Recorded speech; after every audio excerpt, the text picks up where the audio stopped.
I feel like I've unconsciously been talking about a lot of war manga recently, but that's only because there's surprisingly a large amount of really good ones. And on that note, I bring you a war manga from the deepest depths of underrated manga. A manga so good, it's criminal how I had to find out about it off Reddit. It's beautifully drawn, the story is incredibly well written, and it's centered around the main character who seems to weave the story around himself as it goes on. This manga is called Issak, and might be biased when I say this, but I think it's made its way into my top 5 favorite manga, and it's genuinely the best thing I've read in the last 6 months. But I might be a bit biased since I was also centered around my favorite weapon in Modern Warfare. Before we jump to the video, please remember to like and subscribe, and put in the comments below a good hidden manga you think I should cover next. And without any further ado, I give you Issak. The year was 1620 AD, and the land known as the Electorate of the Palatine in modern-day southwestern Germany. Due to Frederick V taking the crown of Bohemia, and a lot more history stuff that will be too complicated to explain right now, the land found itself at war with Spain, who were backed by the Holy Roman Empire, sparking the historic 30-year Holy War. And while our stories focus on the battles and politics that shaped the war, a war that took countless lives and even more land, it certainly had absolutely nothing to do with Japan, and even less to do with the lone Japanese warrior wandering from battlefield to battlefield. And yet here we are, thousands of miles away from the white sands of Japan, from the samurais and shoguns and dragons and gods, following a mercenary sworn to help the electorate fight off the Spanish invasion. In his homeland, he was known as Isaku, while in the electorate of the Palatine, he was known only as Issak. One day, he was deployed along with 99 other mercenaries to help defend a doomed fortress. If this fortress fell, so do all hopes of winning the war. But upon hearing that the attacking Spanish forces numbered 3,000 troops, the remaining men fled, leaving Issak as the only reinforcements for the fortress, with a single blade at his hip and a large package on his back. All hope seemed lost as morning came and the Spanish army buried down the fortress, with troops of numbers so large it seemed to stretch out for miles. The slaughter was swift, the destruction awesome. Cannon fire rained down on the walls, ripping chunks and leaving troops falling to their death. The Spanish army followed up with a barrage of archers and siege weapons. The German troops stood no chance. They were mowed down like lambs to the slaughter. But the leader of the fortress would not back down. With the bravery and determination of the heroes of old, he rallied his men, held his sword high, and proclaimed that not a man would step foot within these walls. And when he was called to pick up his blade and fight, Issak did not. Instead, he picked the highest possible point or remains of the fortress wall, climbed it, and started counting. 500 paces, 450 paces, 420 paces. He removed the package from his back and started assembling the pieces into a gun. At 380 paces, he lit his fuse and took aim. His sights set on the general of the opposing army. At 350 paces, he shot. The bullet traveled across the battlefield with extreme precision and speed, and struck the opposing general in the heart. He's dead before he hits the ground.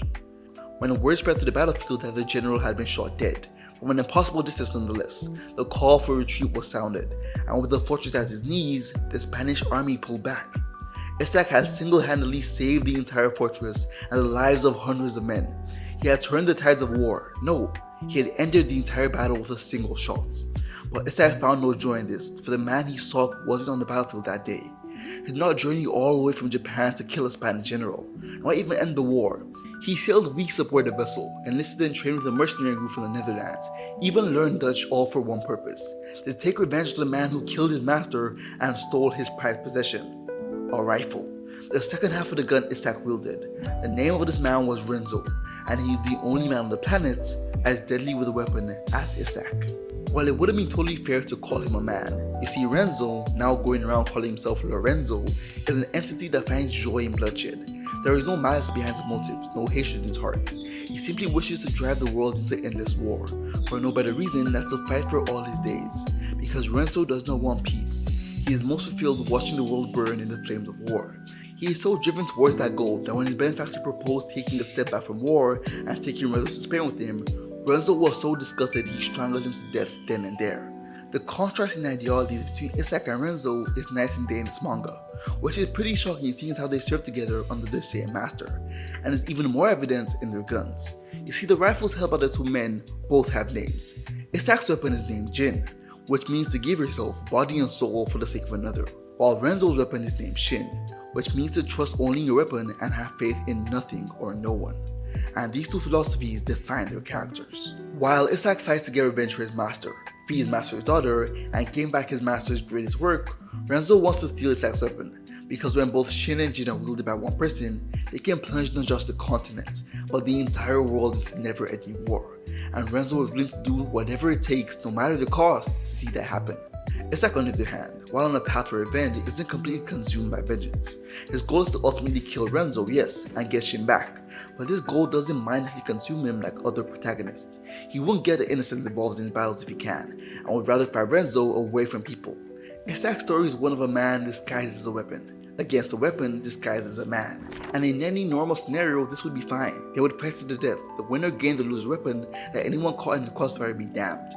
Fortunately for Renzo, Issak understands the value of life and has a strong moral compass, and it is this compass that leads him to join with the younger brother of the Electorate of the Palatine, Heinrich, the man he helped defend the fortress, and fight with him against the Spanish army. What started off as just a simple mercenary job quickly turned to a bond of respect, maybe even brotherhood. Issak was clearly a very deadly man, but behind that he was just that, a man, and Heinrich showed that. They became brothers in arms, going to battlefields side by side, and sometimes when all seemed lost, back to back. And don't let the sharpshooting of Issak or the royal blood of Heinrich fool you. They are two of the most dangerous sword wielders on the entire continent. Issak fights with a ferocity that is more oni than human, and Heinrich dances with the blade like a phantom. Together, they are nigh undefeatable. Heinrich is a born leader. He could rally an army of 500 to face off against an invading force of 50,000. And Issak could put the fear of God in the force so deep that they'd be ready to flee at a moment's notice. He once stopped a group of soldiers who were chasing down a messenger. He started by systematically sniping the horse of the rider who got close to the messenger.